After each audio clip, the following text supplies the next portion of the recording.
ಕೆಂಚವ ಶರಣು.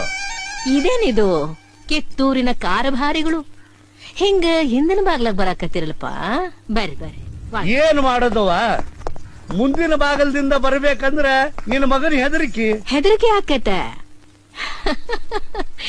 ಹೆದರಾಕತ್ತೀರಿ ಅಂದ ಮ್ಯಾಗ ನೀವು ತಪ್ಪು ಮಾಡೀರಿ ಅಂದಂಗ ಆತು. ತಪ್ಪು ಮಾಡ್ಲಿ ಬಿಡ್ಲಿ, ಕಿತ್ತೂರು ಮಂದಿ ಕಣ್ಣಾಗ ನಾವು ತಪ್ಪಿತಸ್ಥರಂಗ ಕಾಣಾಕತ್ತೀವಿ. ಅದಿರ್ಲಿ, ನಿನಗ್ ಒಪ್ಪಿಗೆ ಆಗುವಂಗ ಒಂದ್ ಮಾತು ಹೇಳಕ್ ಬಂದೀವಿ ನೋಡುವ. ಅದೇನ್ ಹೇಳ್ರಲ್ಲ. ಆ ಚಾಪ್ಲಿನ್ ಸಾಹೇಬ ದೊಡ್ಡ ಸೈನ್ಯನ ಕಟ್ಕೊಂಡು ಯುದ್ಧ ಮಾಡುದು ನಿಕ್ಕಿ ಐತಿ. ಅದಕ್ಕ ಆ ಯುದ್ಧಕ್ಕೆ ನಿನ್ನ ಮಗನ ಕಳಿಸ್ಬೇಡವಾ, ಅವನ ಪ್ರಾಣಕ್ಕ ಅಪಾಯ ಐತಿ. ಅಯ್ಯ ನಿನ್ನ ಮಾರಿ ಮಣ್ಣ ಗಡಗ್ಲಿ. ಮಾರಿ ಮೇಲೆ ಮೀಸಿ ಬೋಳಿಸ್ಕೊಂಡು ಸೀರೆ ಉಟ್ಕೊಂಡವ್ರು ಆಡೋ ಮಾತುಗಳಿವು. ನಿನ್ನ ಬೆದರಿಕೆ ಮಾತುಗಳಿಗೆ ನಾನು ಹೆದರ್ಕೊಂಡು ನನ್ನ ಮಗ ರಾಯಣ್ಣನ ಸಂಗನನ್ನಾಗಿ ಮಾಡಿ ಮನಿ ಒಳಗ ಕುಂದುರ್ಸಾಕ ನಾ ಏನು ನಿನ್ ಹಂಗ ಅಂಜು ಬುರುಕಿಯಲ್ಲೋ.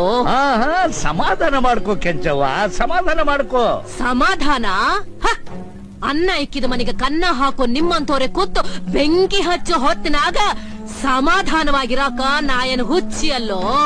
ಹುಲಿ ಕೂಡ ಕುಸ್ತಿ ಹಿಡಿದು ಅದ್ರ ಛತ್ತ ಕೆಡವಿ ರಕ್ತ ಮಾನ್ಯದ ಹೊಲನ ದತ್ತಕ ಪಡೆದ ಭರಮಣ್ಣನ ಹೆಂಡತಿ ಅದೀನಿ, ನೆನಪಿರಲಿ. ನಾವಿಲ್ಲ ಅಂದಿಲ್ವಾ, ಆದ್ರೆ ನೀವೊಂದು ಮಾತು ತಿಳ್ಕೋಬೇಕಾಗೈತಿ. ಚಾಪ್ಲಿನ್ ಸಾಹೇಬ್ರ ಮಾತು ಕೇಳಿದ್ರೆ ಅವರು ನಿನ್ನ ಮಗನ ತನ್ನ ಹೊಟ್ಟಿ ಮಗನಂಗ ನೋಡ್ಕೋತಾರವಾ.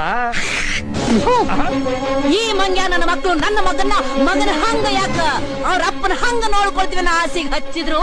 ಆ ಆಸೆ ಬಲಿಗೆ ಬೀಳಾಕ ನನ್ನ ಮಗ ನಿಮ್ಮ ಹಂಗ 108 ರಕ್ತ ಕೊಟ್ಟದವನಲ್ಲ. ಅವ್ರು ಎಂತವ್ರು ಅಂತ ನಿನಗೆ ಇನ್ನೂ ಗೊತ್ತಿಲ್ಲ.